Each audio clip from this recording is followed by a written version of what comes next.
I'm making peanut butter blossom cookies today. These are easy to make and so many people like these.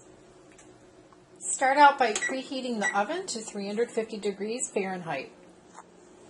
In a medium-sized bowl, I've already measured out the flour. I have 1 3/4 cup of flour in here.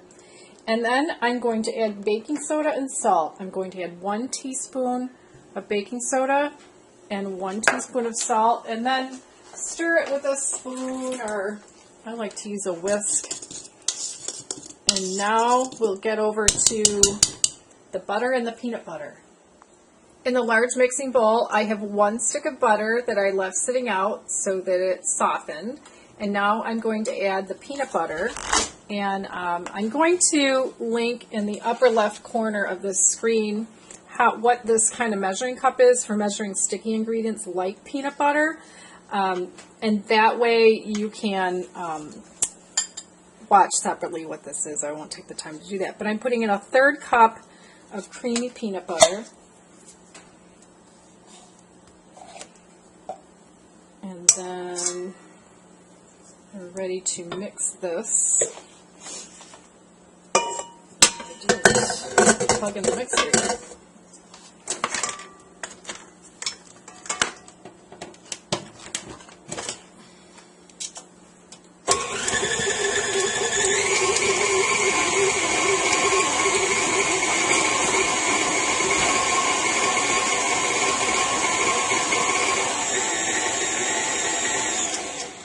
Okay, so I'm going to show you what that looks like. It looks like that. And you just want to keep a rubber or silicone spatula handy to scrape it down. Scrape down the edges. And now I'm going to add the sugars. And I have a 1/2 cup of regular white granular sugar and 1/2 cup of brown sugar.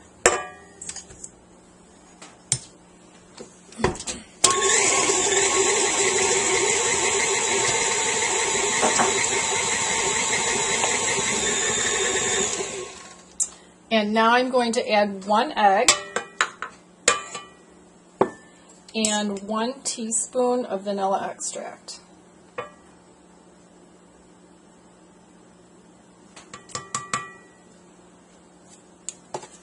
All right.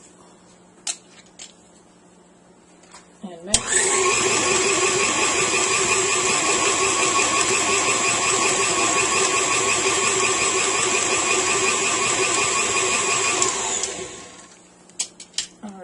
And I'll show you what that looks like so you get a better idea. And I'm going to scrape it down, and then next I'll add the flour mixture.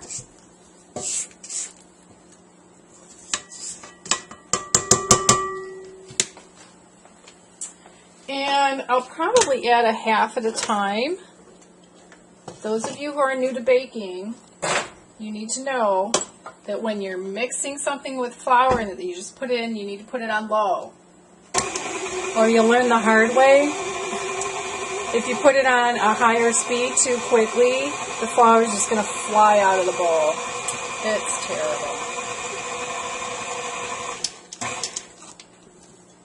Okay, I want the beaters back. And then I'll put in the rest of the flour.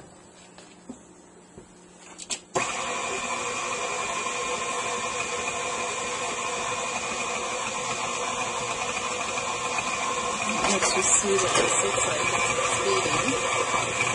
So once it's incorporated, you can actually stop.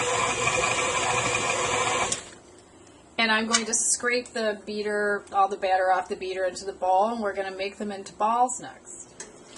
With your cookie sheet, you don't have to grease it. I like to use a Silpat mat just because it makes for really great cookies. So what you're going to do is take some dough, make a ball, and depending on how big you make the balls is going to determine how many cookies you get.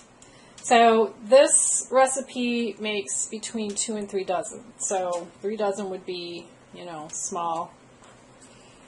and 2 dozen would be bigger. But we're going to have a bowl of sugar. There isn't much sugar in here, maybe a 1/4 cup. And I'm just going to roll this in here so it gets coated with granular sugar and set it like that. And these are going to spread a little bit. Not as much as, say, a chocolate chip cookie, but almost. So you want to leave room for them to spread. And, of course, I'm not going to have you watch me make all of the cookies. But I'll pause the video here and come back and show you the next step. I got 18 cookies on this cookie sheet. I have more dough left, but we're going to put these in and we're going to bake them for 8 to 10 minutes. I keep a light on in the oven so I can keep an eye on these. I set my timer for 9 minutes, but I'll be checking these because when they're done, they're going to be slightly cracked on top and they're just going to be slightly, lightly brown. While the cookies are baking in just this short 9 minutes, I have 9 minutes to open Hershey's Kisses. Now I have milk chocolate here and dark chocolate. I've never made them with dark chocolate, but we're going to open these up and have them ready. So I need 18. So, and obviously I'm not going to make you watch this whole thing. But I'm going to show you next what a lot of people do wrong. When I've seen other people's versions of this recipe, there's one thing they do wrong. And I'll tell that to you in a moment. It's been 9 minutes, but they're not too cracked on top and they're really not getting brown yet. So I'm going to add another minute or maybe even another 2 minutes. All right, that's what I wanted to see, these cracked tops. So now I'm going to put a Hershey's Kiss in the middle of each. And this is where some other recipes have gone wrong because they stop here. And then you're wound up with a cookie with a hard chocolate piece inside. So what we do after we put these in, we put it back in the oven. That's why I took these out of the oven. The oven door's closed right now, but it's still on. And I'm going to put these back in the oven for 2 minutes, just 2, and that will soften the Hershey's Kiss and makes it so much more delicious. So back in the oven for 2 minutes. The 2 minutes are up. I take them out of the oven and I just let them sit here on the cookie sheet for 2 minutes. Now that the cookies have had their 2 minutes, I'm going to remove them to a cooling rack. Don't even ask. And I'm going to let them cool completely before storing them. Now I still have some more dough left and I'm going to bake the rest of the cookies.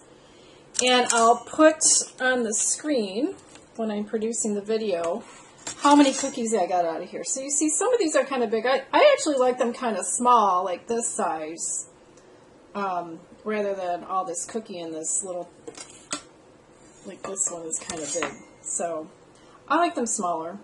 But you can make them however you like. So that's how you make peanut butter blossoms. You know what? On second thought, I'll just tell you right now. I got 29 cookies out of this recipe.